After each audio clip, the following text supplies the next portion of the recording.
Nauru merupakan negara kecil yang terletak di barat daya Samudra Pasifik dengan luas sekitar 21 km persegi.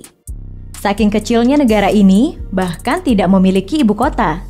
Dulunya, negara dengan penduduk sekitar 10.000 orang ini menyandang predikat sebagai negara terkaya di dunia, dengan pendapatan per kapita tertinggi di dunia yang mencapai 27.000 US dollar per tahun, jauh di atas pendapatan per kapita Amerika Serikat yang di tahun 1980 sebesar 12.500 dolar. Sayangnya, negara Nauru kemudian jatuh miskin dan terlilit hutang karena kehabisan kotoran atau tahi burung. Sebelum menjadi sebuah negara merdeka pada tanggal 13 Januari tahun 1968, Pulau Nauru merupakan sebuah pulau dengan keindahan alam yang menakjubkan. Kekayaan utama negara ini mulai terjadi sejak ribuan abad silam, ketika pulau kecil ini menjadi rumah singgah bagi burung-burung yang bermigrasi antar benua. Burung-burung yang bermigrasi tersebut kemudian membuang kotoran di pulau kecil itu, di mana kemudian secara alamiah, kotoran-kotoran tersebut berubah menjadi kerak guano, yaitu bahan alamiah penghasil fosfat yang bernilai ekonomi tinggi. Ketika Nauru meraih kemerdekaan pada 13 Januari tahun 1968, diperkirakan terdapat sekitar 60 hingga 70 juta ton cadangan fosfat di negara tersebut. Sejak saat itu, rakyat Nauru benar-benar menikmati hasil kekayaan alam mereka. Setiap harinya, pekerjaan utama rakyat Nauru adalah bekerja di tambang-tambang fosfat dan menikmati segala kemewahan yang mereka punya.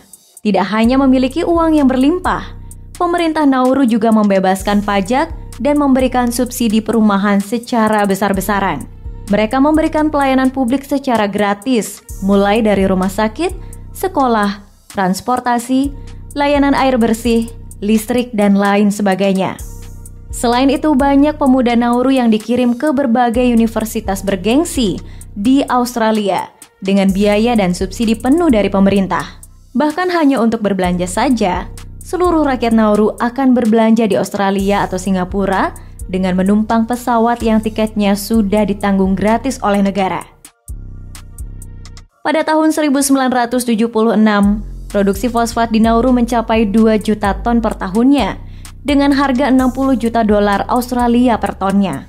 Ini artinya pada tahun 1976, dari hasil penjualan fosfat saja, pendapatan negara Nauru mencapai 120 juta dolar, atau jika dikonversikan dengan rupiah, saat ini mencapai 9 triliun rupiah per tahunnya. Selama satu dekade antara tahun 1974 hingga tahun 1980-an, segala kemewahan benar-benar menjadi milik masyarakat Nauru. Rumah-rumah mereka dipenuhi dengan barang-barang berharga, bahkan pantai di Nauru dipenuhi oleh perahu pribadi mewah milik perorangan. Karena terbuai dengan segala kemewahan itu, rakyat Nauru menjadi lupa bahwa untuk mengelola keuangan seseorang harus belajar dan bersekolah. Hingga memasuki tahun 1986, pemerintah dan seluruh rakyat Nauru mulai menyadari jika cadangan fosfat di negara mereka mulai berkurang. Pemerintahan Nauru yang kebingungan lalu memikirkan cara bagaimana mengelola keuangan negara mereka yang nilainya miliaran dolar. Tetapi sialnya, tidak ada satupun dari warga Nauru yang dianggap cakap di bidang ekonomi, keuangan, maupun investasi, sehingga mereka menggunakan jasa konsultasi asing dengan biaya mahal untuk mengelola keuangan negaranya. Namun sialnya lagi, para konsultan keuangan yang disewa pemerintah Nauru tersebut ternyata melakukan korupsi besar-besaran dengan melaporkan kebutuhan keuangan yang mengada-ada. Akibat dari persoalan keuangan itu, pemerintah Nauru kemudian mulai berani berhutang dengan jumlah 239 juta dolar. Karena dianggap tidak mampu membayar hutang-hutang negara, banyak aset mereka di sejumlah negara itu disita pengadilan. Hingga akhirnya pada tahun 2002, Nauru dinyatakan sebagai negara bangkrut. Dan yang lebih menyedihkan, Nauru tidak hanya bangkrut secara ekonomi. Tanah-tanah di Nauru sudah tidak bisa lagi dijadikan lahan pertanian dan perkebunan karena telah rusak akibat pertambangan. Belum lagi, laut mereka juga ikut tercemar akibat limbah tambang.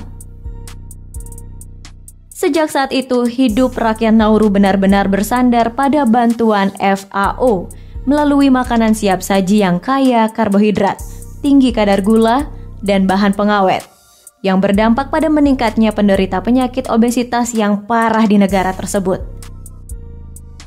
Nauru dengan segala kisahnya ini menjadi pelajaran penting bagi kita, bahwa kekayaan alam yang telah dianugerahkan Tuhan kepada kita harus dikelola dengan arif dan bijaksana demi keberlangsungan masa depan negara kita. Karena jika tidak demikian, boleh jadi kita akan menjadi warga-warga Nauru berikutnya.